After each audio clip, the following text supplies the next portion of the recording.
दोस्तों स्टडी 91 के YouTube channel में आप सभी का बहुत बहुत स्वागत है। दोस्तों आज आप सभी के समक्ष मैं लेकर हाजिर हूँ मध्यकालीन भारत के इतिहास में एक नए टॉपिक को लेकर के, जिसमें आज हम चर्चा करेंगे बंगाल के उदय के बारे में। और देखेंगे दोस्तों, क्योंकि हम लोग पढ़ चुके हैं अभी तक उत्तरवर्ती मुगल शासक को समाप्त हो चुके हैं, तो इसके बाद दोस्तों बंगाल का उदय होता है और बंगाल के उदय से संबंधित जितने भी सवाल आपसे आपकी परीक्षा में पूछे जा सकते हैं उन सभी सवालों पर चर्चा करेंगे। याद रखिएगा आज हमारा 89वां लेक्चर है। इसके पहले दोस्तों कुल 88 लेक्चर आपको दिए जा चुके हैं, ठीक है, जिसमें से 45 लेक्चर आपके प्राचीन इतिहास से संबंधित है। बाकी के जो लेक्चर हैं दोस्तों 46 नंबर से लेकर के आगे के जो लेक्चर हैं वो आपके मध्यकालीन इतिहास से संबंधित हैं। देखिए अगर आप इस सीरीज को ज्वाइन करते हैं ना तो सबसे ज्यादा फायदा आपको ये मिलेगा कि सीक्वेंस से चीजों को पढ़ेंगे और कोई भी एक टॉपिक ऐसा नहीं है जिस पर हम लोग चर्चा नहीं करते हैं, ठीक है। ऐसे में हर एक टॉपिक पर आपकी नजर बनेगी, आप समझ पाएंगे कि आप चाहे जहां भी कोचिंग ज्वाइन किए हैं, चाहे जिस भी किताब से पढ़े हैं, उसमें कहीं कोई चीज छूट तो नहीं गई, क्योंकि अगर कुछ छूटता है तो यहां पर आपका चीजें कवर करा दी जाती हैं। आज हम क्वेश्चन नंबर 2641 से लेकर दोस्तों 2670 तक के सवालों पर चर्चा करेंगे, ठीक है। बहुत सारे सवाल हैं, जैसे अगर परीक्षा में मान लीजिए आ जाए कि गिरिया का युद्ध दोस्तों किसके मध्य हुआ था। मुझे लगता है बहुत सारे बच्चों को पता ही नहीं होगा कि गिरिया का युद्ध हुआ भी था या किसके मध्य हुआ था, कब लड़ा गया, नहीं जानकारी है। इलाहाबाद की प्रथम और द्वितीय संधि, ये तो मान लीजिए पॉपुलर है, क्योंकि बक्सर के युद्ध के बाद दोस्तों इलाहाबाद की संधि ये हुई थी और दो संधियां हुई थी दोस्तों 1765 में, एक 12 अगस्त को, एक 16 अगस्त को, ठीक है। ये तो आसान सवाल है। तीसरा सवाल, स्वतंत्र बंगाल की स्थापना का श्रेय किसे दिया जाता है? स्वतंत्र बंगाल की स्थापना का श्रेय किसे दिया जाता है दोस्तों, सवाल ये पूछ रहा है। सरफराज खान ने कौन सी उपाधि धारण किया था? ये भी नहीं पता लोगों की, नहीं बंगाल का कोई नवाब था भी सरफराज खान के नाम से, उपाधि तो बहुत दूर की बात है, ठीक है। अलीनगर की संधि कब और किसके मध्य हुई थी, या फिर मनिहारी का युद्ध कब और किसके मध्य हुआ? इस तरह के बेहतरीन सवालों पर आज हम चर्चा करने चल रहे हैं, ठीक है। आइए आगे बढ़ते हैं। ध्यान दीजिएगा स्टडी 91 के प्लेटफॉर्म से दोस्तों फाउंडेशन बैच स्टार्ट किया गया। फाउंडेशन बैच एनसीईआरटी को कवर करते हुए दोस्तों जीरो लेवल से एडवांस लेवल की तैयारी कराई जा रही है। अगर आप इस बैच को ज्वाइन करते हैं ना तो कभी भी आपको एग्जाम के लिए बार बार नहीं पढ़ना पड़ेगा। अभी क्या होता है दोस्तों, आप 10 बार अलग अलग एग्जाम की तैयारी करते हैं और एक ही चीज को बार बार आपको पढ़ना पड़ता है। मैं कहता हूं कि दोस्तों आप सब्जेक्ट पर इतना पकड़ बना लो ना कि फिर आपको विषय को बार बार ना पढ़ना पड़े, सिर्फ और सिर्फ प्रैक्टिस करना पड़े और आपका एग्जाम क्वालिफाई हो जाए। ये हमारा हेल्पलाइन नंबर दोस्तों, कॉल करके आप संपर्क कर सकते हैं, ठीक है। चलिए आगे बढ़ते हैं और मुख्य सवालों पर नजर डालते हैं, ठीक है। ध्यान दीजिएगा दोस्तों आज हमारा 89वां लेक्चर है। क्वेश्चन नंबर 2641 से लेकर 2670 तक के सवालों पर चर्चा हो रहा है और बंगाल के उदय की बात करने चल रहे हैं, ठीक है। पहला जो सबसे इंपॉर्टेंट सवाल है कि स्वतंत्र बंगाल की स्थापना का श्रेय दोस्तों किसे दिया जाता है, यह आपको बताना। स्वतंत्र बंगाल की स्थापना का श्रेय किसे दिया जाता है? तो दोस्तों मैं आपको बताना चाहूंगा, ये बंगाल की बात ना आती शुरू होती दोस्तों जब औरंगजेब का पतन हो गया। औरंगजेब की जब मृत्यु हो जाती दोस्तों, औरंगजेब की मृत्यु हो जाती कब, तो आपको पता होगा 1707 ईस्वी में, ठीक है। और मृत्यु के बाद दोस्तों क्या हो जाता है, उत्तराधिकार का युद्ध छिड़ जाता है, ठीक है। उत्तराधिकार का युद्ध छिड़ जाता है। इस युद्ध में दोस्तों जो औरंगजेब के पुत्र रहते हैं, ठीक है, जिसमें मुअज्जम, आजम, कामबख्श की बात होती है, उनके बीच में लड़ाई होता है और मुअज्जम जो है दोस्तों वो बहादुर शाह प्रथम के नाम से गद्दी पर बैठता है, ठीक है। इतना चीज आप जानते हैं। ये उसी समय की बात है जब ये उत्तराधिकार का युद्ध चल रहा था ना, उसी समय दोस्तों बंगाल ने क्या किया, अपनी स्वतंत्रता की घोषणा कर दिया। क्यों? क्योंकि सब अपने में लड़ने में बिजी थे, तो बंगाल के शासक को लगा कि क्यों ना बंगाल को स्वतंत्र कर दिया जाए, क्योंकि इस समय तक 1707 तक दोस्तों लगभग देखा जाए तो यहां पर दोस्तों ये मुगल सल्तनत के अधीन आता था। बाद में दोस्तों ये चेंज हो गया। तो वो श्रेय किसे दिया जाता है दोस्तों, तो यहां पे जो श्रेय है ना वो दिया जाता है दोस्तों मुर्शीद कुली खां को। किसे दिया जाता है दोस्तों? मुर्शीद कुली खां को यह श्रेय दिया जाता है। अब अगर मुर्शीद कुली खां के टाइम पीरियड की बात करेंगे ना तो यहां तो सन है 1707, लेकिन मुर्शीद कुली खां दोस्तों पहले से बंगाल को बनाने में लग गया था, इसलिए दोस्तों सन 1700 से ही दोस्तों, या 1707 ही कर लीजिए, 1707 से लेके दोस्तों 1727 ईस्वी तक दोस्तों ये मुर्शीद कुली खां का शासन है। लगभग 20 साल का शासन रहा है। एक सवाल दोस्तों यहां और आपसे पूछ लेता है, इसका वास्तविक नाम क्या था? मुर्शीद कुली खां का वास्तविक नाम क्या था? यानी बचपन में दोस्तों इसका कुछ अलग नाम था। इसका नाम था मोहम्मद हाजी। क्या नाम था दोस्तों? मोहम्मद हाजी नाम था। तो ये सवाल भी आप याद रखेंगे, ठीक है। और देखिए किस तरह के सवाल बनते हैं परीक्षा में। सवाल आता है कि मुर्शीद कुली खां अपनी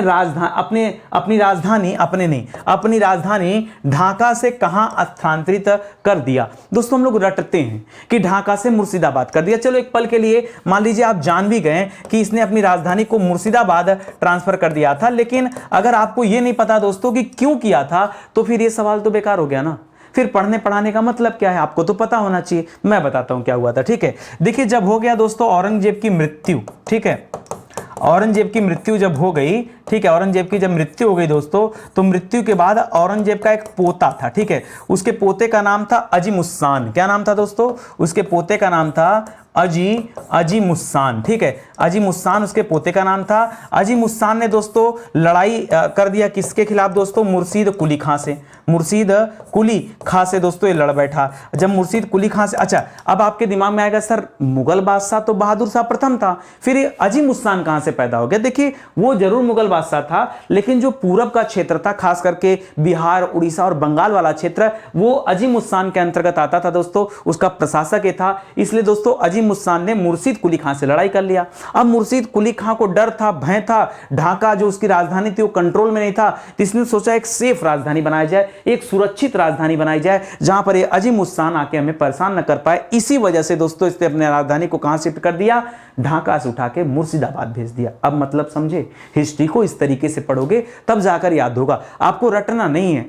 यहां क्वेश्चन वाइज भले हम पढ़ रहे हैं दोस्तों, लेकिन इसके माध्यम से भी पूरा का पूरा इतिहास आपका तैयार हो जाएगा, ये आप ध्यान दीजिएगा, ठीक है। चलिए आगे बढ़ते हैं, अगले सवाल पर आते हैं। लिख रहा है किस मुगल सम्राट ने मुर्शीद कुली खां को बंगाल का सूबेदार बना दिया? ठीक है भाई, किसने बना दिया बंगाल का सूबेदार? तो देखो हमने कहा दोस्तों कि यहां पर इसने बंगाल को स्वतंत्र घोषित कर दिया था, और यहां बंगाल के सूबेदार बनाने की बात हो रही है दोस्तों। बहादुर शाह प्रथम का शासनकाल जैसे तैसे समाप्त हुआ। अगला जो राजा बनता है दोस्तों, मुख्य रूप से अगर रफीउद्दौला की बात छोड़ दीजिए, तो हम पढ़ते हैं दोस्तों फर्रुखसियर के बारे में। 1717 में जब फर्रुखसियर राजा बनता है, कौन राजा बनता है दोस्तों?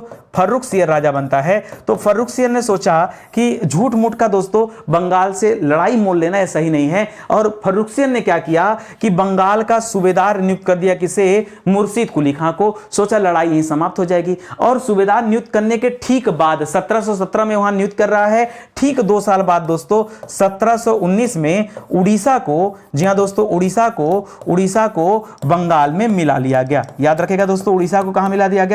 बंगाल में मिला दिया गया, ठीक है। तो अब क्या हो गया दोस्तों? बंगाल और भी बड़ा हो गया, ये उड़ीसा वाला बेल्ट भी जाके बंगाल में जुड़ गया, और फर्रुखसियर ने तो मान भी लिया था। चलो ठीक है, यहां पे इसको नवाब नहीं माना, लेकिन बंगाल का सूबेदार तो मान ही लिया, और इतना भी इसके लिए काफी था। मुर्शीद कुली खां के लिए दोस्तों इतना भी काफी था, क्योंकि मुर्शीद कुली खां के यह कह देने से कि हमने बंगाल को स्वतंत्र कर दिया है, ये अस्तित्व में नहीं आता जब तक कि कोई मुगल बादशाह स्वीकार न कर ले कि हाँ ये नवाब हैं बंगाल के, तब तक किसी के कहने से थोड़े कुछ होता है, ठीक है, याद रखेंगे। अगला सवाल लिख रहा दोस्तों कि बंगाल में नई जमींदारी पर आधारित कुलीन वर्ग का जनक दोस्तों किसे कहा जाता है? तो याद रखेगा मुर्शीद कुली खां को ही कहा जाता है, ठीक है, मुर्शीद कुली खां को ही दोस्तों जनक कहा जाता है। आपने एक नाम सुना होगा दोस्तों, इजारेदारी प्रथा, सुना है क्या? इजारेदारी प्रथा, याद रखेगा इसने इजारेदारी प्रथा की शुरुआत किया था कहां पर दोस्तों? बंगाल में, ठीक है। तो सवाल ये भी आता है कि बंगाल में इजारेदारी प्रथा की शुरुआत किसने किया? तो क्या बताएंगे? मुर्शीद कुली खां ने किया। यह सवाल ऐसे ही पूछ सकता है कि बंगाल में जो नई जमींदारी प्रथा थी, जो कुलीन वर्ग पर आधारित थी, उसका नाम क्या था? तब भी क्या बताएंगे? इजारेदारी प्रथा बताएगा, ये जवाब हो जाएगा। लेकिन मुर्शीद कुली खान ने कृषकों यानी किसानों को खेती करने के लिए किस ऋण को प्रदान किया? तो दोस्तों इसने एक नया ऋण देना शुरू किया एडवांस में, जिसे हम कहते थे तकाबी। क्या कहते थे दोस्तों? तकाबी। ये तकाबी ऋण दोस्तों किसानों को दिया जाता था। किसे दिया जाता था दोस्तों? किसानों को खेती के लिए दोस्तों, खेती के लिए यह ऋण दिया जाता था। जी हां दोस्तों, ये एक तरह का क्या था? ऋण था। ऋण यानी उधार, ठीक है। तो कुछ पैसे उधार लेकर के जो बंगाल के किसान थे वो खेती वगैरह कर सकते थे, इसी को हम तकाबी कहते थे, ठीक है। समय बीतता गया और एक समय आ गया जब 1727 ईस्वी में क्या हो गया दोस्तों? मृत्यु हो गया किसका दोस्तों? मुर्शीद कुली खां का, ठीक है। मुर्शीद कुली खां की क्या हो गई दोस्तों? कुली खां की यहां पर मृत्यु हो जाती है, ये आप याद रखेंगे। अगला सवाल लिख रहा है कि मुर्शीद कुली खां के मृत्यु के पश्चात, जब इसकी मृत्यु हो गई, आपने पढ़ा दोस्तों मृत्यु कब हुई? तो गद्दी पर बैठा था दोस्तों 1707 में, और मृत्यु होती दोस्तों 1727 में, मतलब लगभग 20 साल शासन किया है, ठीक है। तो पश्चात दोस्तों जब ये मर गया तो इसके पश्चात बंगाल का नवाब कौन बना? तो याद रखें दोस्तों, इसके पश्चात बंगाल का नवाब बनता है शुजाउद्दीन मुहम्मद खां। कौन बनता दोस्तों? सुजाउद्दीन मोहम्मद खां। जी हाँ दोस्तों, सुजाउद्दीन मोहम्मद खां, याद रखेगा, ये बंगाल का अगला नवाब चुना जाता है। ठीक है, अच्छा ये कब से कब तक रहेगा दोस्तों? तो 1727 से लेकर के 1739 ईस्वी। जी हाँ दोस्तों, मोहम्मद शाह रंगीला पर दोस्तों जब किसने हमला किया था? नादिर शाह ने हमला किया था। उस टाइम पीरियड तक दोस्तों बंगाल का नवाब कौन था? ये सुजाउद्दौला मोहम्मद खां था। इसी के समय में एक विशेष घटना घटती दोस्तों, बिहार को भी दोस्तों 1732 में, याद रखेगा, 1732 ईस्वी में बिहार को बंगाल में मिला लिया गया। ठीक है, बिहार को बंगाल में शामिल कर लिया गया दोस्तों। तो इस सवाल को भी आप याद रखेंगे कि बिहार को बंगाल में कब शामिल किया गया था। ठीक है, सवाल ये भी इंपॉर्टेंट है। ठीक है, तो इसके पहले हम लोगों ने पढ़ा कि 1719 में उड़ीसा को शामिल किया गया था, तब मुर्शिद कुली खां था। ठीक है, और 1732 में बिहार को भी, अब सोचिए बंगाल कितना बड़ा हो गया, पूरा बिहार, पूरा उड़ीसा, पूरा बंगाल, इतना बड़ा क्षेत्र हो गया दोस्तों। 1732 में सुजाउद्दीन मोहम्मद खां के समय में दोस्तों बंगाल में किसे शामिल कर लिया गया? बिहार को शामिल कर लिया गया। तो इसे भी आप याद रखेंगे। ठीक है, अब बंगाल बहुत बड़ा हो चुका है। आगे देखिए, लिख रहा सुजाउद्दीन मोहम्मद खां ने बिहार का उप सूबेदार किसे बनाया? अब देखो बंगाल कहां पर, बिहार कहां पर है। अब इतना बड़ा जो क्षेत्र था, इस पर कैसे राजपाट किया जाए, थोड़ा मुश्किल हो रहा था। तो इसने किया क्या? सुजाउद्दीन मोहम्मद खां ने बिहार में एक नया उप सूबेदार बना दिया। और किसे उप सूबेदार बनाया? तो याद रखेंगे दोस्तों, कब बनाया? अच्छा, बिहार कब शामिल किया गया दोस्तों? तो आपने पढ़ा कि 1732 ईस्वी में शामिल किया गया। ठीक उसी समय दोस्तों इसने अलीवर्दी खां को दोस्तों क्या बना दिया? यहां बिहार का उप सूबेदार बना दिया। किसने? इस सुजाउद्दीन मोहम्मद खां ने। और ये इसकी जीवन की सबसे बड़ी गलती थी। क्या थी दोस्तों? सबसे बड़ी गलती जो इसने किया है। क्या गलती किया दोस्तों? क्या गलती किया है? अलीवर्दी खां को जो बिहार का सूबेदार बनाया, यही इसके जीवन की क्या थी? सबसे बड़ी गलती थी। अब आप कहेंगे सर ऐसा क्या हो गया कि सबसे बड़ी गलती हो गया? गलती हो गया कि अब इसका वंश ही समाप्त कर देगा, ये अलीवर्दी खां कब्जा कर लेगा सब। ठीक है, आगे देखिए क्या होता है। लिख रहा सुजाउद्दीन मोहम्मद खां के बाद बंगाल का नवाब कौन बना? ठीक है, तो देखो यहां पे लिख तो दिया कि सुजाउद्दीन मोहम्मद खां के बाद, लेकिन मैं बताऊं आपको तो इस सुजाउद्दीन की हत्या करवा दी गई थी। जी हां दोस्तों, किसके द्वारा? यही अलीवर्दी खां, जिसको इसी ने बिहार का उपसूबेदार बनाया, उसी ने दोस्तों इसकी क्या कर दी? हत्या कर दी। और हत्या करने के बाद अभी नहीं, थोड़ा सा रुकिए, अभी इसकी हत्या नहीं होती है, इसके अगले में हत्या होती है दोस्तों, सरफराज की हत्या होती है। थोड़ा सा मिस्टेक हो गया यहां पर दोस्तों चुना जाता है सरफराज खां। थोड़ा सा एडिट करिएगा, सरफराज खां। ठीक है, अभी पहले लड़ाई सुन लीजिए, फिर बताता हूं क्या होता है। ठीक है, सरफराज खां दोस्तों, ये सुजाउद्दीन मोहम्मद खां के बाद क्या बन जाता है? राजा बन जाता है। इधर अलीवर्दी खां चाहता था कि नहीं हमारे कंट्रोल में सब कुछ आ जाए, लेकिन यहां तो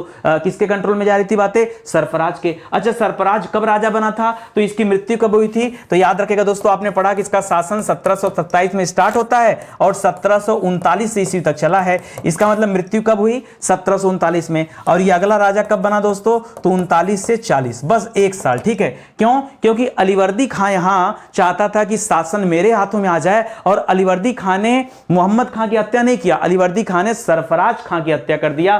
तो भैया सरफराज खां पुत्र था किसका? सुजाउद्दीन मोहम्मद खां का, और इसी को मार दिया। इसीलिए कहा गया कि सबसे बड़ी गलती हुई इसकी। ठीक है, सबसे बड़ी गलती हुई, ना अलीवर्दी खां को आगे बढ़ाता, ना इसका पुत्र मारा जाता। ये पूरी कहानी थी, इसको जरा ध्यान दीजिएगा। ठीक है, आगे लिख रहा है सरफराज खां ने कौन सी उपाधि दोस्तों धारण की? तो याद रखेगा यहां पर एक उपाधि मिलता है, हैदर जंग की उपाधि। क्या मिलती है दोस्तों? हैदर जंग की उपाधि दोस्तों इसने धारण किया था, इसे भी याद रखेगा। हालांकि इसका पूरा जो उपाधि था दोस्तों, उसका नाम था आलम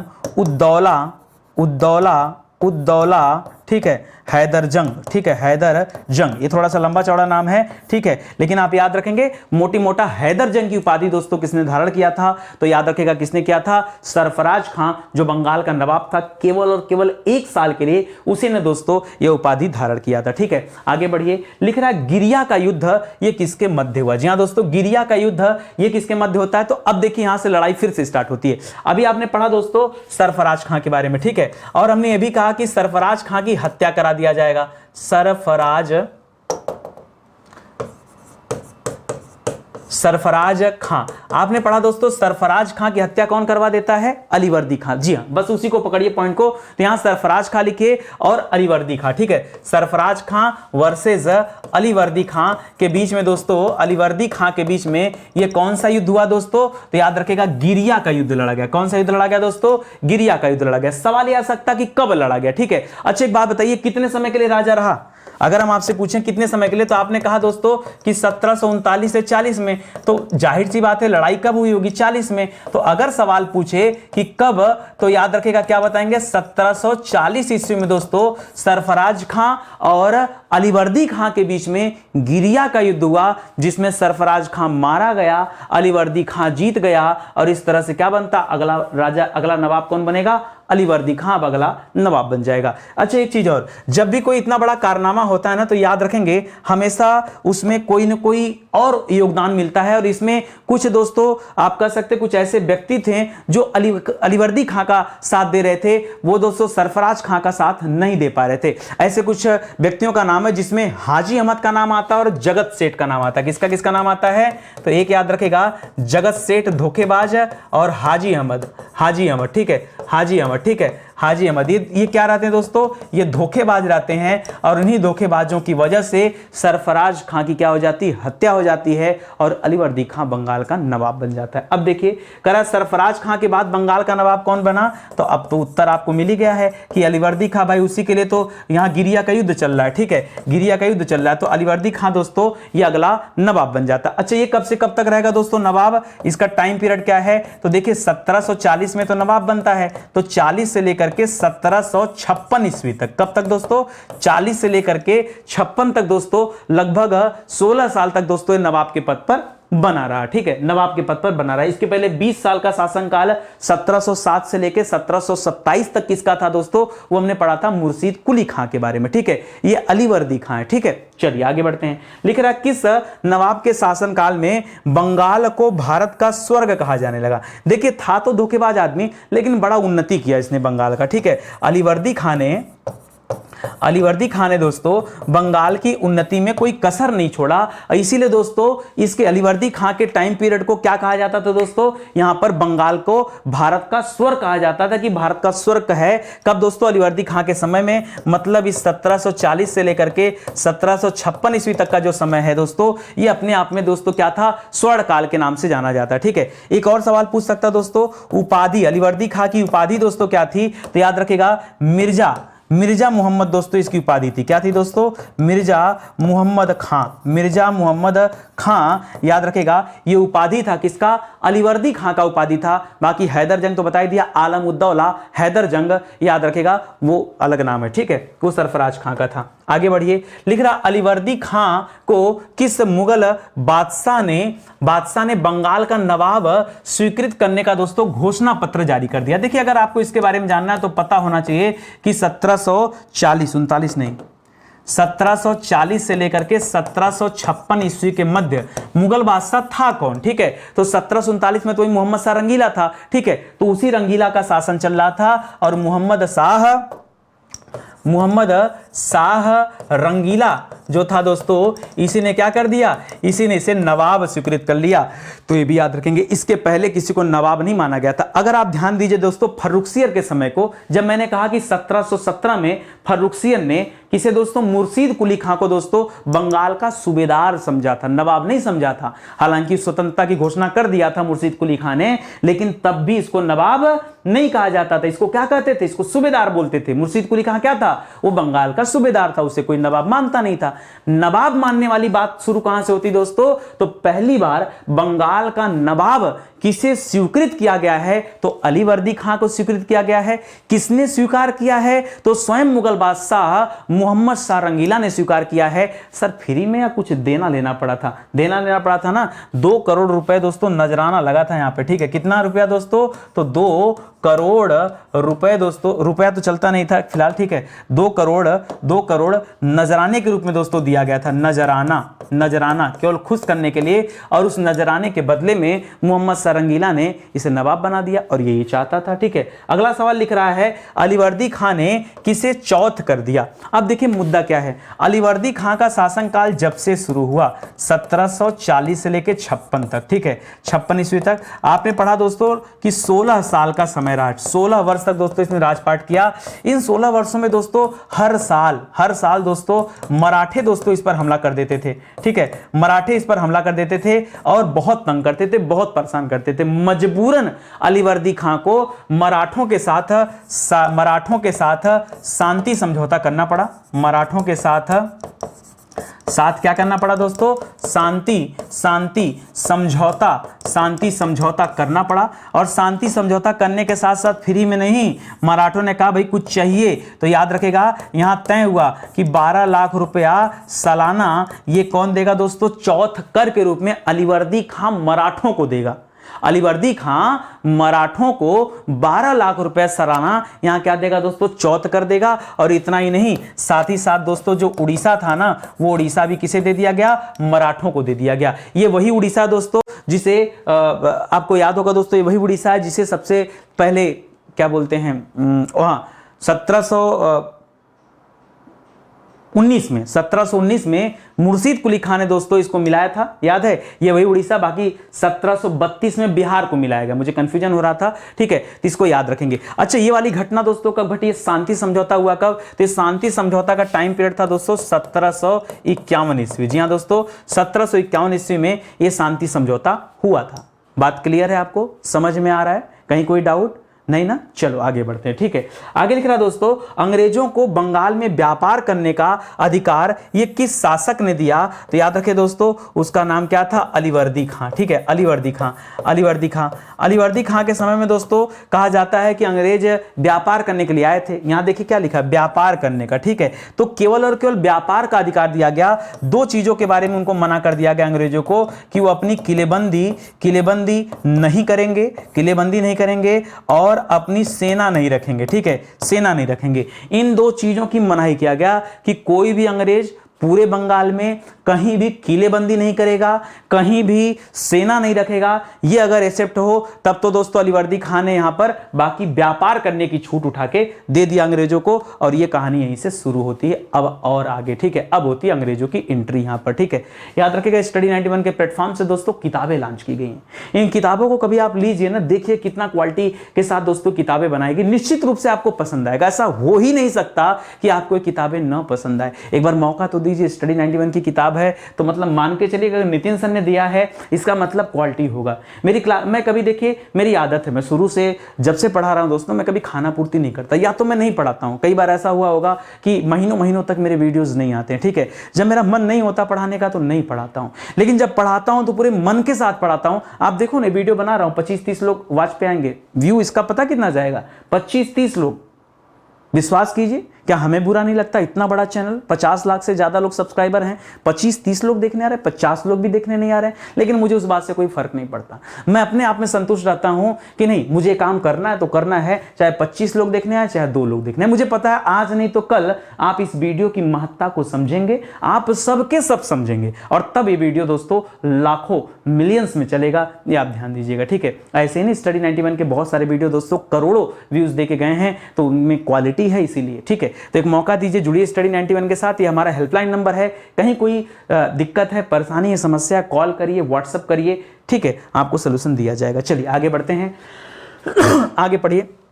अलीवर्दी खां का उत्तराधिकारी दोस्तों कौन हुआ? अलीवर्दी खां का टाइम पीरियड दोस्तों कब समाप्त होगा, तो याद रखेगा 1740 में अलीवर्दी खां गद्दी पर बैठा था, और 1756 में दोस्तों 16 साल का समय है ना, 1756 तक दोस्तों गद्दी पर रहा। ठीक है, अब अलीवर्दी खां के बाद दोस्तों इसका अगला उत्तराधिकारी कौन होता, तो यहां पर एक छोटी सी बात याद रखनी। अलीवर्दी खां ने क्या किया, अलीवर्दी खां की 3 पुत्री थी, ध्यान समझिएगा। अब आप कहेंगे सर ये सब क्यों बता रहे हैं हमें, भाई कुछ कारण है तभी बता रहे हैं। 3 पुत्री थी, उन 3 पुत्री में जो सबसे छोटी पुत्री थी, सबसे छोटी पुत्री का पुत्र, जो सबसे छोटी पुत्री का पुत्र था दोस्तों, इसने उसे क्या कर दिया दोस्तों, उत्तराधिकारी के रूप में घोषित कर दिया। और वो पता कौन था, वो था सिराजुद्दौला। वो कौन था दोस्तों, वो था सिराजुद्दौला। अरे सर, ये तो इतिहास को आपने कहां से उठाया, कहां लाके जोड़ दिया।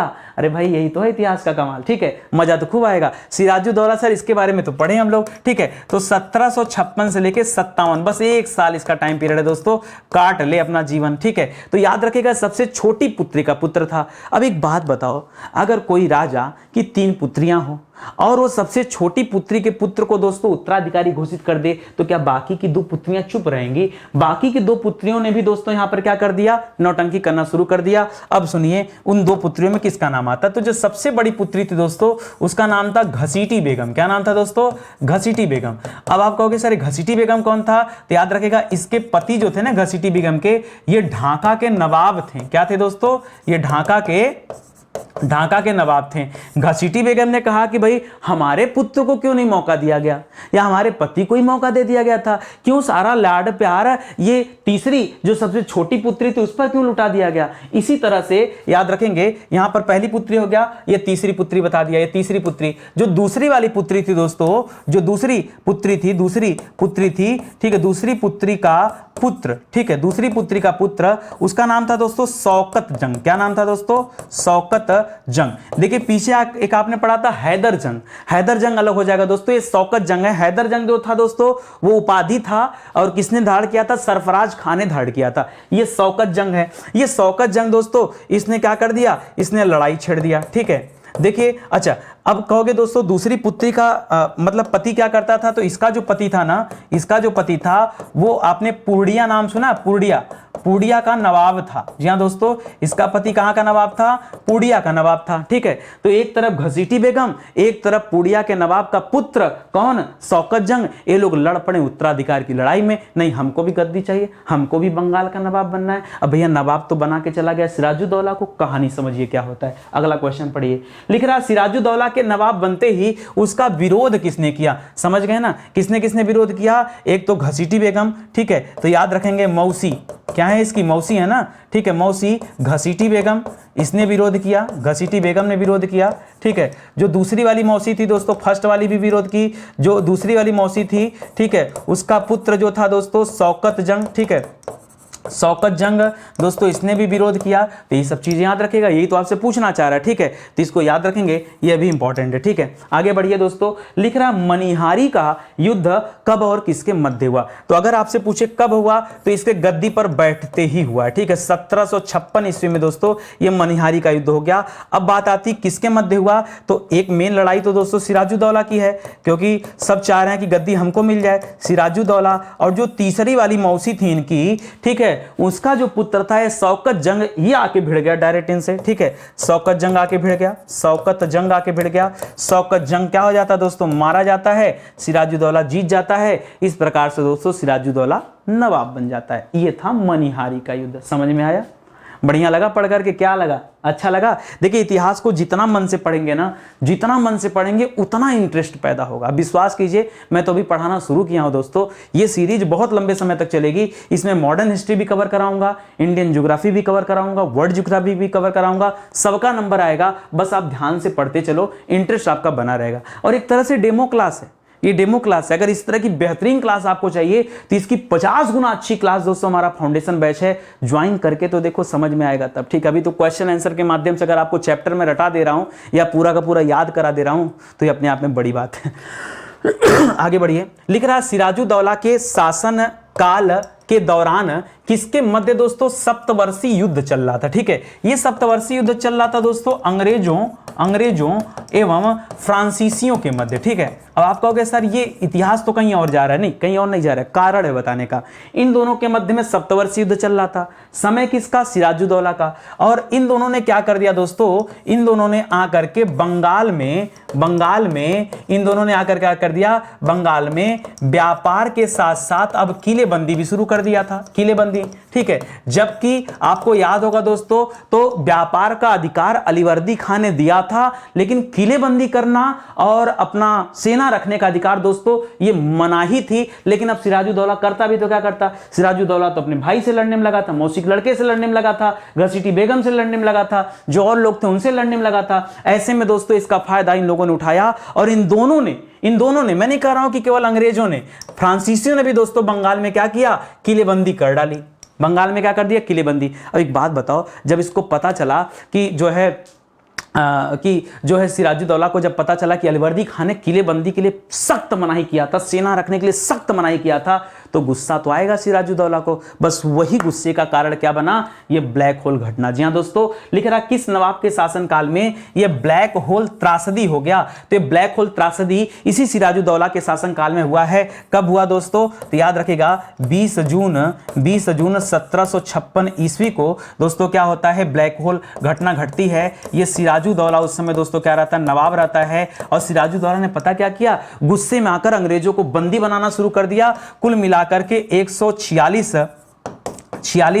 अंग्रेजों को बंदी बनाया और उनको एक छोटे से कमरे में ले जाके क्या कर दिया, भर दिया। ठीक है, जहां घुट घुट करके दोस्तों अंग्रेज मर गए। केवल 23 अंग्रेज दोस्तों 23 जिंदा बचे। कितने जिंदा बचे दोस्तों, 23 केवल जिंदा बचे। और उनमें से एक प्रत्यक्षदर्शी था इस पूरे सीन का। ठीक है, वो भी बंद था, उसका नाम था हालवेल। क्या नाम था दोस्तों, हालवेल। ठीक है, ये भी बच गया। अब साथ में 22 लोग और बच गए, कुल मिला के 23 जिंदा बचे। और ये हालवेल भागा गया कहां पर, रॉबर्ट क्लाइव के पास।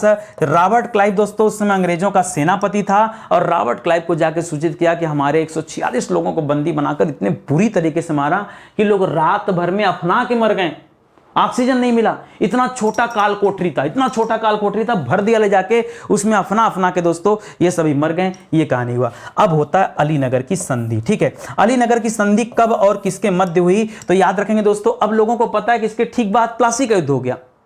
आप भी अभी तक यही जानते थे। अपना नोट्स उठा लो, किसी कोचिंग में अगर आपने पढ़ा तो अपना नोट्स उठा लो, नोट्स खोल के देखो। आप पढ़ोगे दोस्तों कि ब्लैक होल घटना के बाद ये रॉबर्ट क्लाइव आ गया और सीधा प्लासी का युद्ध। अरे प्लासी का युद्ध और इसके बीच में ये 20 जून को है, प्लासी का युद्ध 23 जून को 1757 में लड़ा गया। तो पूरे 1 साल 3 दिन कम है दोस्तों। उस 1 साल 3 दिन के बीच में दोस्तों याद रखेंगे 9 फरवरी, कब दोस्तों, 9 फरवरी 1757 को ही दोस्तों क्या किया गया, यहां पर अलीनगर की संधि हुई। यह संधि किसके मध्य हुई, तो याद रखेंगे दोस्तों यह संधि हुई सिराजुद्दौला और किसके बीच में दोस्तों, वर्सेस एंड लगा लीजिए। ठीक है, सिराजुद्दौला और क्लाइव के बीच में, सिराजुद्दौला और क्लाइव के बीच में ये अलीनगर की संधि हुई। अच्छा, उस संधि में क्या कुछ निष्कर्ष निकला क्या, हाँ निष्कर्ष निकला।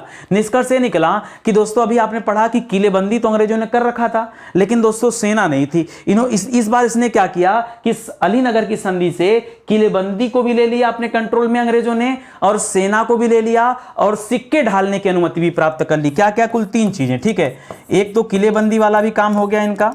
ठीक है, दूसरा दोस्तों सेना रखने का भी दोस्तों फरमान ले लिया यहां पर, और तीसरा दोस्तों सिक्के ढालने का। अंग्रेजों ने सिक्के ढालना शुरू कर दिया, अपनी स्वयं की मुद्रा चलाना शुरू कर दिया बंगाल में। मजबूर ये सिराजुद्दौला करता भी तो क्या करता। अब आगे आएंगे दोस्तों, तब कहानी खराब होती है। जब दोस्तों संधि होने के बाद जब अंग्रेजों ने क्या किया, दुरुपयोग करना शुरू कर दिया, फरमान का दुरुपयोग करना शुरू कर दिया, अपने अधिकारों का दुरुपयोग करना शुरू कर दिया, तब सिराजुद्दौला का माथा ठनका और तब होता दोस्तों प्लासी का युद्ध। ठीक है, अब आता है प्लासी का युद्ध कब हुआ, तो बताइए दोस्तों कि 23 जून 1757 को दोस्तों ये प्लासी का युद्ध लड़ा गया। किसके किसके मध्य दोस्तों, तो याद रखेंगे सिराजुद्दौला और किसके मध्य दोस्तों, तो रॉबर्ट क्लाइव के मध्य। ठीक है, रॉबर्ट क्लाइव के मध्य दोस्तों युद्ध लड़ा गया। अब इस युद्ध में होता क्या दोस्तों, होता यह है कि सिराजुद्दौला का सेनापति रहता है। ठीक है, इसका सेनापति रहता है जिसका नाम रहता है मीर जाफर। क्या नाम रहता है, मीर जाफर। देखिए रॉबर्ट क्लाइव तो अलीनगर की संधि के बाद तो मिल ही लिया है, सिराजुद्दौला से भी मिल लिया है और मीर जाफर से भी मिल रहा है। तो रॉबर्ट क्लाइव ने धीरे धीरे व्यवहार बनाना शुरू किया इस मीर जाफर के साथ, और मीर जाफर को अपने पक्ष में ले लिया और कहा कि जब लड़ाई होगा इस सिराजुद्दौला को मार दिया जाएगा, क्योंकि हमारे अंग्रेज व्यक्तियों की इसने हत्या किया है, तो इसको मार दिया जाएगा। तुम सेना को आदेश मत देना, सब कुछ एकदम सेट टाइम पे होता है। और यहां पर दोस्तों मीर जाफर ने क्या कर दिया, धोखा दे दिया। ठीक है, मीर जाफर ने धोखा दे दिया और इस वजह से सिराजुद्दौला की हार हो जाती है, अंग्रेजों की सेना दोस्तों जीत जाती है। ये आप याद रखेंगे। ठीक है, वरना यार 300 अंग्रेज मिलकर के 10,000 सिपाहियों को हरा देते क्या? अरे एक के ऊपर 10-10 भी टूट पड़ते तो भी मार के फेंक देते। ठीक है, लेकिन जब आदेश ही नहीं मिला सेनापति का तो करता क्या सेना, सिराजुद्दौला मारा गया फालतू में। ठीक है, अच्छा इस सिराजुद्दौला का शासनकाल कब से कब तक था दोस्तों, तो आपने पढ़ा 1756 में तो बड़ी मेहनत से गद्दी पर बैठा था, शौकत जंग घसीटी बेगम से लड़ करके। ठीक है, लेकिन चला नहीं पाया, 1 साल में काम इसका समाप्त हो गया। लिख रहा प्लासी के युद्ध में नवाब सिराजुद्दौला किसके धोखाधड़ी के कारण दोस्तों पराजित हुआ, तो याद रखेंगे। अब यहां पर जो पहला नाम है दोस्तों वो नाम क्या है दोस्तों, सेनापति मीर जाफर। जो सबसे बड़ा धोखेबाज था दोस्तों वो कौन था, वो था सेनापति मीर जाफर। केवल यही नहीं था दोस्ती, उसमें और भी थे। इसमें दोस्तों इसी के राज में रहता था एक लतीफ खां, इसने भी दोस्तों धोखा दिया। इसी के यहाँ रहता था दुर्लभ राय। ठीक है, दुर्लभ राय, ठीक है, इसने भी धोखा दिया। ये 3 धोखेबाजों का नाम आता है। कितने धोखेबाजों का नाम आता है, धोखेबाज नंबर 1, धोखेबाज नंबर 2 और धोखेबाज नंबर 3। इन तीनों ने मिल करके प्लासी के युद्ध का चाल चला और सिराजुद्दौला की हत्या हो गई। ठीक है, मैदान में आगे बढ़ते हैं। लिख रहा अंग्रेजों द्वारा बनाया गया बंगाल का प्रथम नवाब। ठीक है, अब अंग्रेजों ने अपनी शर्त के मुताबिक किसे बंगाल का नवाब बना दिया, तो याद रखेंगे दोस्तों मीर जाफर को। किसे बना दिया दोस्तों, मीर जाफर जो पहले सेनापति था वो अब क्या हो गया, बंगाल का नवाब हो गया। 1757 से लेकर के 1760 ईस्वी तक दोस्तों ये मीर जाफर राजा बना रहा। ठीक है, और क्योंकि और कैसा राजा, कठपुतली राजा। क्यों भाई, मीर जाफर स्वयं से राजा थोड़े बना, मीर जाफर को तो राजा बनाया गया, अंग्रेजों के द्वारा राजा बनाया गया। ठीक है, अंग्रेजों के द्वारा राजा बनाया गया, इसलिए दोस्तों एक कठपुतली राजा था। इसके नियंत्रण में कुछ था नहीं, खाली नाम का नवाब था, ये कुछ नहीं कर सकता था, कुछ नहीं कर सकता था। ठीक है, आगे बढ़ते हैं। लिख रहा मीर जाफर के बाद बंगाल का नवाब कौन बना, तो दोस्तों मीर जाफर को क्यों अपदस्थ कर दिया गया दोस्तों, अपदस्थ कर दिया गया क्योंकि दोस्तों ये उतना ज्यादा कुशल नहीं था, ये कुशल राजा नहीं था। इसके वजह से दोस्तों इसे क्या कर दिया गया, अपदस्थ कर दिया गया और बंगाल का नवाब किसे बना दिया गया, मीर कासिम को बना दिया गया। ये मीर कासिम दामाद था, मीर जाफर का दामाद था मीर कासिम। ठीक है, मीर कासिम को दोस्तों यहां गद्दी पर बैठा दिया जाता है। आपने पढ़ा ये गद्दी पर बैठा था दोस्तों 1757 से लेकर के 60 तक, और ये गद्दी पर बैठता है 1760 से लेकर 63 तक। ठीक है, 63 ईस्वी तक ये गद्दी पर रहता है और मीर कासिम को दोस्तों अंग्रेजों ने बंगाल का नवाब चुन लिया। अब भाई मीर जाफर करता भी तो क्या करता, मीर जाफर को अंग्रेजों ने नवाब बनाया था और अंग्रेजों ने नवाब की कुर्सी उससे छीन लिया, तो बोल ही नहीं सकता था। तो मीर जाफर यहां अपना साइलेंट हो गया, मीर कासिम दोस्तों गद्दी पर आ गया। मीर कासिम मीर जाफर की तरह नहीं था, मीर कासिम जो था वो मीर जाफर की तरह एक अयोग्य राजा नहीं था। उसके पास बुद्धि थी, उसके पास सामर्थ्य था, और उसने जब देखा कि हमारे राज्य में अंग्रेज संधियों के मुताबिक काम नहीं कर रहे हैं, जो शांति समझौता हुआ उसके मुताबिक काम नहीं कर रहे हैं, ये फरमानों का दुरुपयोग कर रहे हैं, तो उसने क्या किया, इस चीज को सहा नहीं, कठपुतली राजा की तरह उसने सहा नहीं, उसने आवाज उठाया। और जब आवाज उठाएगा तो अंग्रेजों को लगा है देखो हम ही ने इसको राजा बनाया और ये हमारे खिलाफ आवाज उठा रहा है। तो 3 साल बाद दोस्तों मीर कासिम को गद्दी से हटा दिया गया और ये हुआ, अंग्रेजों ने सोचा कि इससे अच्छा तो मीर जाफर ही था, कम से कम कुछ बोलता नहीं था, तो याद रखेंगे वो हो जाता है। तो मीर कासिम अभी तो राजा है, लेकिन दोस्तों बाद में अंग्रेज क्या करेंगे, मीर कासिम को गद्दी से हटा देंगे। ठीक है, 63 में दोस्तों मीर कासिम को गद्दी से हटा दिया गया, 1763 में हटा दिया गया और पुनः मीर जाफर दोस्तों, मीर जाफर ये क्या बन गया दोस्तों, नवाब बन गया। ठीक है, पुनः मीर जाफर क्या बन गया, नवाब बन गया। तो इस सवाल को भी याद रखिएगा। अब जब मीर कासिम को हटा दिए तो मीर कासिम क्या करेगा, मीर कासिम को लगा कि अब तो कुछ करना पड़ेगा। तो ये जो मीर कासिम था इसने अपनी सेना लिया, ठीक है, और चला गया अवध के नवाब के पास। किसके पास गया दोस्तों, अवध के नवाब के पास गया। अवध का नवाब कौन था, उसका नाम था शुजाउद्दौला। क्या नाम था, शुजाउद्दौला, ये अवध का नवाब था, ठीक है, इसके पास गया और अवध का नवाब उसको ले गया दोस्तों मुगल बादशाह के पास। मुगल बादशाह के पास, मुगल बादशाह कौन था? मुगल बादशाह था शाह आलम द्वितीय। कौन था दोस्तों? शाह आलम द्वितीय, ये मुगल बादशाह था। ये तीनों ने मिल करके एक योजना बनाया कि क्यों ना हम तीनों लोग मिल करके अपनी संयुक्त सेना का गठन करें और अंग्रेजों को खदेड़ करके भगा दें, अंग्रेजों को खदेड़ करके भगा दें। ये नियति से दोस्तों इन तीनों ने संयुक्त सेना बनाई। क्या बनाई दोस्तों?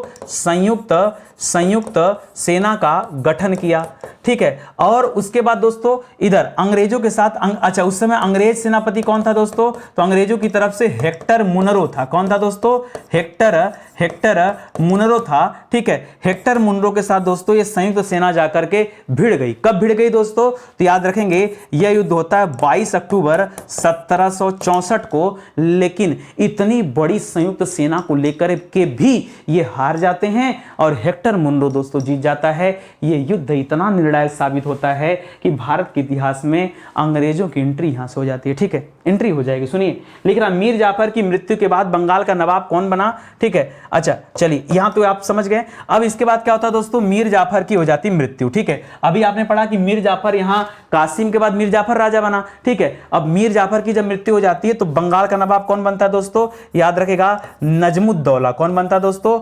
नजमुद्दौला, जो कि पुत्र आता है किसका? मीर जाफर का। उसको दोस्तों अंग्रेज क्या कर देते हैं? नवाब बना देते हैं और 1765 ईस्वी में यह नवाब बन जाता है। यह दोस्तों 63 से लेकर 65 तक ही गद्दी पर रहा है। 2 साल में ही इसकी क्या हो गई? मृत्यु हो गई, ठीक है। इसको भी याद रखेंगे। आगे बढ़िए, अगला लिख रहा दोस्तों इलाहाबाद की प्रथम संधि। याद रखेगा इलाहाबाद में 2 संधियां हुई हैं। जो पहली संधि हुई दोस्तों वो हुई है 12 अगस्त को। कब हुई है? 12 अगस्त 1765। याद रखेगा 64 में बक्सर हुआ, 65 में ये संधि हुई है, ठीक है। और जो ये वाली हुई 4 दिन बाद हुआ, 12/4 16 अगस्त 1765 में ये इलाहाबाद की द्वितीय संधि हुई। और ये कब तो बता दिया, सवाल लिख रहा है कि किसके मध्य हुआ, तो क्या बताएंगे दोस्तों? अब याद रखेगा, अब जो पहली संधि हुई पहले इसके बारे में समझिए, ठीक है। पहली संधि के समय 1765 में बंगाल का नवाब कौन है दोस्तों? तो बंगाल का नवाब अब है नजमुद्दौला। लोग जानते नहीं है, ठीक है। किसी से पूछ दो ना तो पता ही नहीं लोगों को, लोग कहेंगे मीर जाफर, मीर कासिम। कहां मीर जाफर, मीर कासिम? याद रखेंगे बंगाल का नवाब 1765 में कौन आ चुका है? नजमुद्दौला आ चुका है ना। तो नजमुद्दौला को पहले पकड़ा गया, ठीक है। अब नजमुद्दौला के साथ साथ दोस्तों प्लस याद रखेगा जो मुगल बादशाह था, मुगल बादशाह शाह आलम द्वितीय, ठीक है। मुगल बादशाह शाह आलम द्वितीय, इसको पकड़ा गया। इन दोनों को कहा गया दोस्तों कि तुम्हारे वजह से दोस्तों क्या हुआ? अंग्रेजों को लड़ाई लड़नी पड़ी, बहुत क्षति हुई है। और अब अंग्रेजों ने क्या किया दोस्तों यहां पर? अच्छा, अंग्रेजों की तरफ से कौन डील कर रहा था दोस्तों? तो रॉबर्ट क्लाइव आ गया था वापस डील करने के लिए, ठीक है। रॉबर्ट क्लाइव आ गया था वापस डील करने के लिए। और डील में फाइनल ये होता है कि बंगाल, बिहार और उड़ीसा, ठीक है, ये तीनों की जो दीवानी है, ये तीनों की दीवानी, ये किसको मिल गया दोस्तों? ये अंग्रेजों को मिल गया। ये हो गया काम खत्म, पूरा काम खत्म, ठीक है। मुगल बादशाह से हाथों से जो बंगाल, बिहार, उड़ीसा था सब चला गया। कुछ मिला? कुछ नहीं। अच्छा सर, इतना तो लपेट लिया प्रथम संधि में। द्वितीय संधि दोस्तों इसको किससे करनी पड़ी? तो दोस्तों दूसरी संधि इसने किया, याद रखेगा जो अवध का नवाब था ना, अवध का नवाब शुजाउद्दौला, उसके साथ दोस्तों इसने संधि किया। शुजाउद्दौला से कहा देखो तुम्हारे पास तो कुछ है नहीं, जैसे इन्होंने तो बंगाल, बिहार, उड़ीसा की दीवानी दे दी, तुम्हारे पास तो कुछ है नहीं। एक काम करो, तुम 53 लाख रुपए दे दो, 53 लाख दे दो। क्या समझ के दोस्तों? समझ लो ये क्षतिपूर्ति है और हम तुमको क्या कर देते हैं? छोड़ देते हैं, ठीक है। तो 53 लाख रुपए क्षतिपूर्ति ले लिया, प्लस दोस्तों चुनार का जो दुर्ग था ना, चुनार का दुर्ग, ठीक है, चुनार का दुर्ग भी दोस्तों अंग्रेजों ने मांग लिया। किससे? इस अवध के नवाब शुजाउद्दौला से। ये भी कहानी खत्म, जाओ, ये हो गई काम खत्म, ठीक है। आगे बढ़िए, लिख रहा बंगाल में रॉबर्ट क्लाइव द्वारा दोहरी शासन व्यवस्था को किस नाम से जाना जाता है दोस्तों? तो अब बंगाल में स्टार्ट होगा दोस्तों द्वैध शासन। क्या होगा दोस्तों? बंगाल में अब शुरू होता है दोस्तों द्वैध शासन। ये द्वैध शासन किसने शुरू किया है? तो क्या बताएंगे? रॉबर्ट क्लाइव ने शुरू किया है। याद रखेंगे कब से कब तक दोस्तों? तो 1765 ईस्वी से लेकर के 1772 ईस्वी तक, जब तक रेगुलेटिंग एक्ट नहीं बन गया कि भारत को कैसे रेगुलेट किया जाए, कैसे चलाया जाए तब तक दोस्तों बंगाल में यह दोहरी शासन व्यवस्था या द्वैत शासन लगा रहा। ये था दोस्तों आपके बंगाल का इतिहास, तो आपको अच्छे से समझ में आ गया होगा। ठीक है, आया मजा आपको पढ़ करके? देखिए स्टडी 91 पे ऐसी बेहतरीन कंटेंट दिए जाते हैं, बस आप अपना साथ दीजिए। ठीक है, लेकिन आप देते नहीं, आदत से मजबूर हैं, करेंगे क्या? ठीक है, चलिए ध्यान दीजिएगा। स्टडी 91 के प्लेटफॉर्म पर बहुत सारे विषय पढ़ा दिए गए हैं, प्राचीन इतिहास, मध्यकालीन इतिहास, बहुत सारे विषय दोस्तों कंप्लीटली पढ़ा दिए गए हैं। ये हमारा अपना लिखा हुआ हैंड रिटन नोट्स है, जिन्हें आप हमारे वेबसाइट या हमारे एप्लीकेशन के माध्यम से परचेज कर सकते हैं। ठीक है, तो उसको परचेज कर लेंगे तो थोड़ा रिवीजन आपका अच्छे से हो जाएगा। बाकी दोस्तों ये PDF के रूप में आपको दे दिया जा रहा है, तो इसे भी आप देख सकते हैं। ठीक है, उम्मीद करता हूँ आपको अच्छा लगा होगा और समझ में भी आया होगा। एक निवेदन आपसे हाथ जोड़कर है, प्लीज वीडियो को शेयर करिए ताकि ज्यादा से ज्यादा बच्चे चैनल के साथ जुड़ें। और एक बार आप देख लीजिए बेल आइकन प्रेस है कि नहीं, कोई नोटिफिकेशन तभी जाएगा जब आप सब्सक्राइब किए होंगे चैनल को और बेल आइकन आपका प्रेस होगा। ठीक है, तो मिलते हैं दोस्तों अगले लेक्चर में, तब तक के लिए जय हिंद, जय Bharat. Thank you so much.